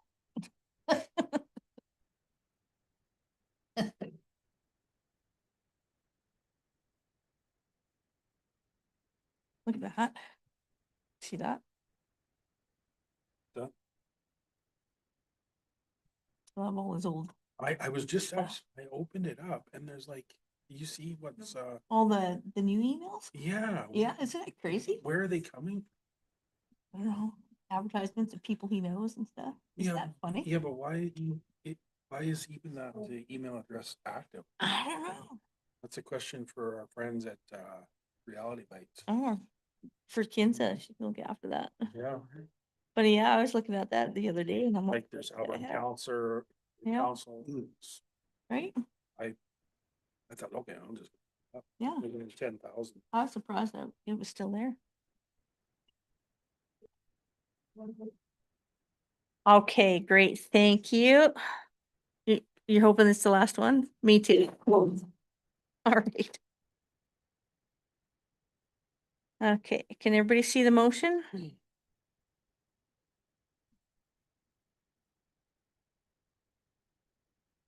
Yeah.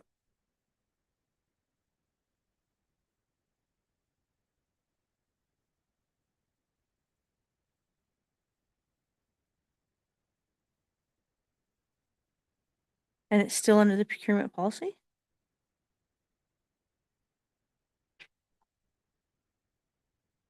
Do we have to refresh?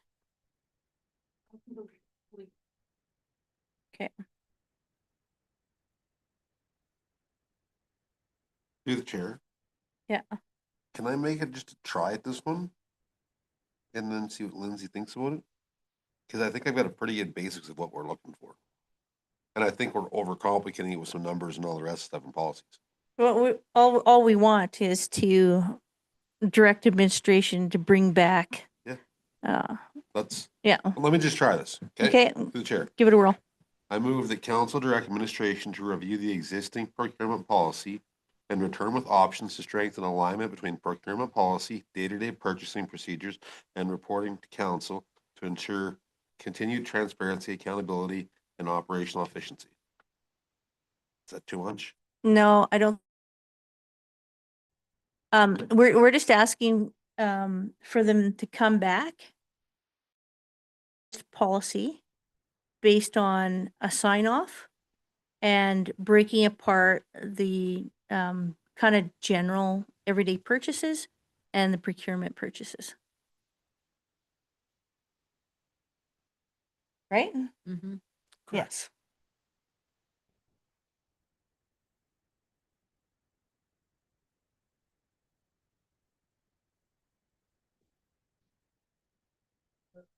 I think we can leave that up to your discretion.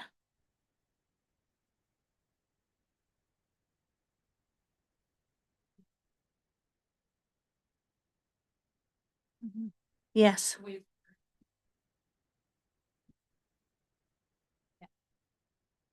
Can you see it? Okay. Who's making the motion? Through the chair, Counselor Nielsen. I move that council refer procurement policy C 30125 back to administration to amend the policy to distinguish purchasing activities below a 19,999 threshold and procurement activities above a 20,000 threshold. Council directs that the policy include second sign off from the next administration level for purchases over 10,000. But I think it should be 20,000 or the 1999, but Yeah, I'm actually okay with the 1999.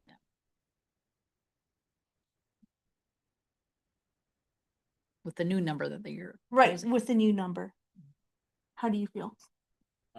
Yeah, I think it would be, yeah, I think we'd be okay with that Okay. because I think that would capture most of your low purchases, right?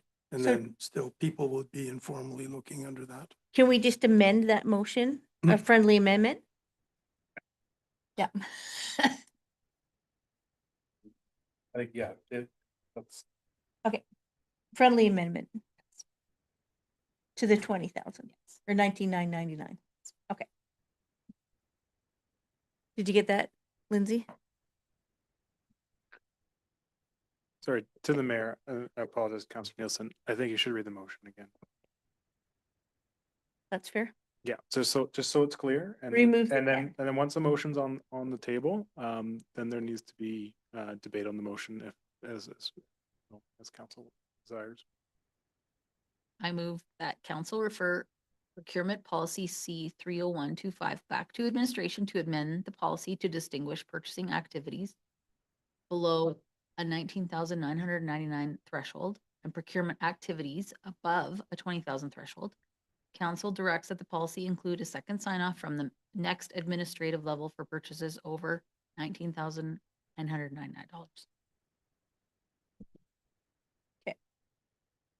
You want to read it again?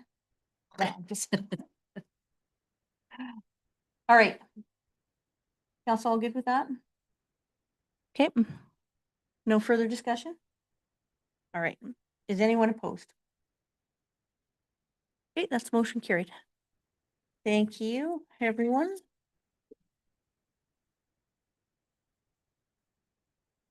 Okay, administrative update, 7.1, outstanding items list, acting chief administrator officer, Steve Altina.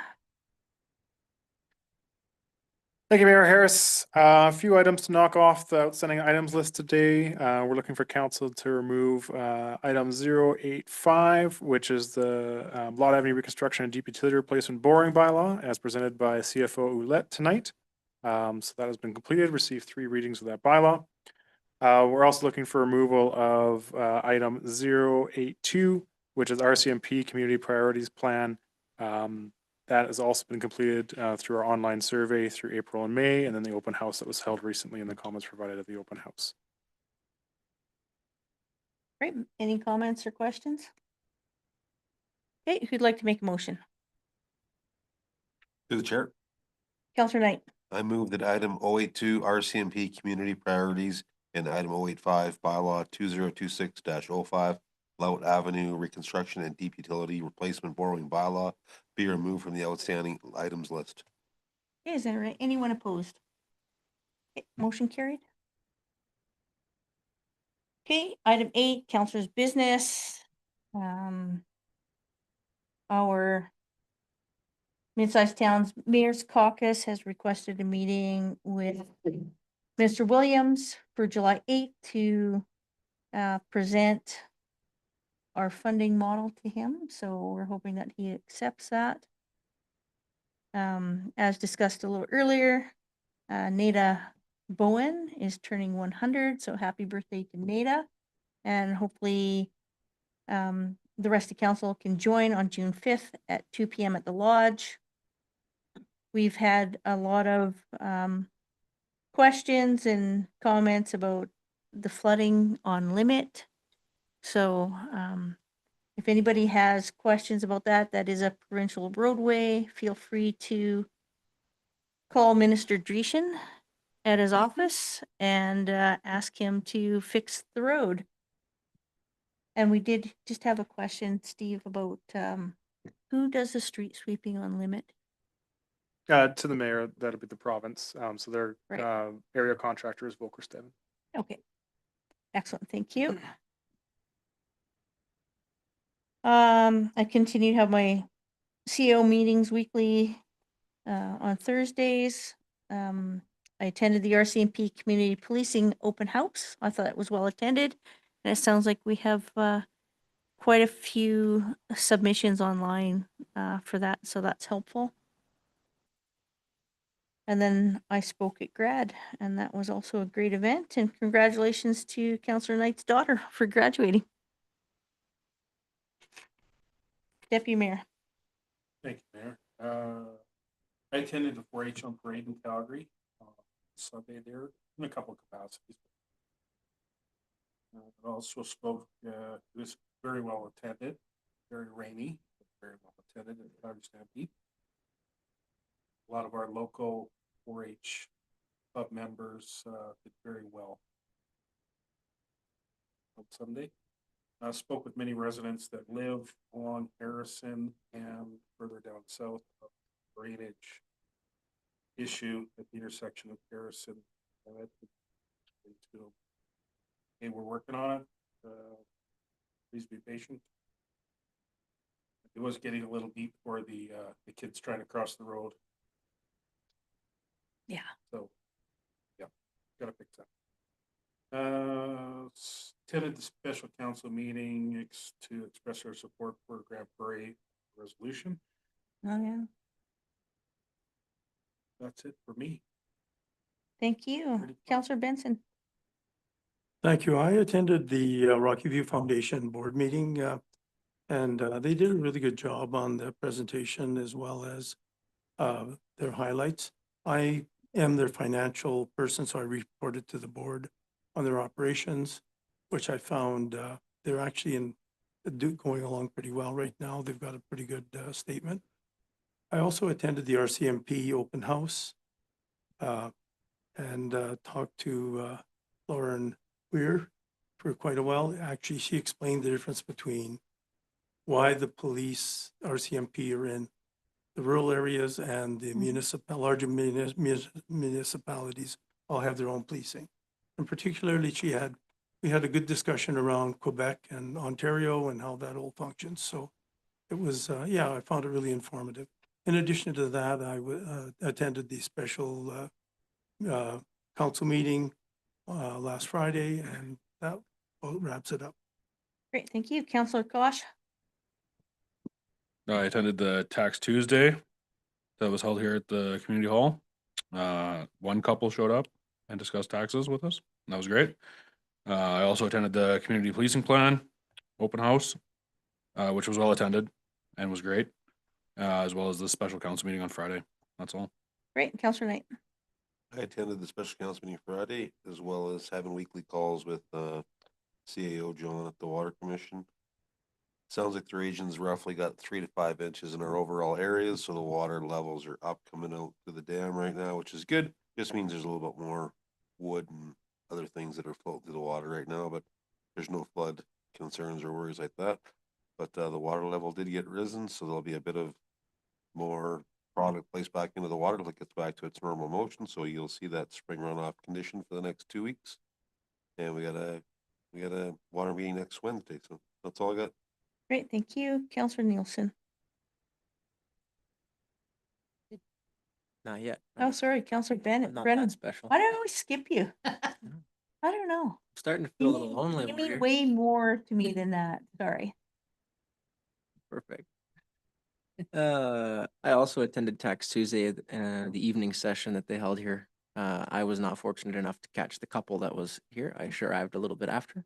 So I was just hanging out with staff and Counselor Kosh. Beyond that, it was that special council meeting on Friday. Friday, yeah. Yeah. And beyond that, there's nothing further to report. Great, thank you. Counselor Nielsen? I attended a webinar for, it's called the Coalition of Alberta Public Libraries, regarding the new Royal Assented Bill 28. It was just interesting. It was an interesting group of people just talking about the new changes to the libraries. That was good. Thank you. Okay, who'd like to propose a motion? Good Chair. Counselor Knight? I move that council business be accepted as presented. Hey, is there anyone opposed? Okay, and that brings us to adjournment. Who'd like to make a motion? To the chair, Counselor Benson? I move that we adjourn the meeting at 8:14. Thank you. Thank you.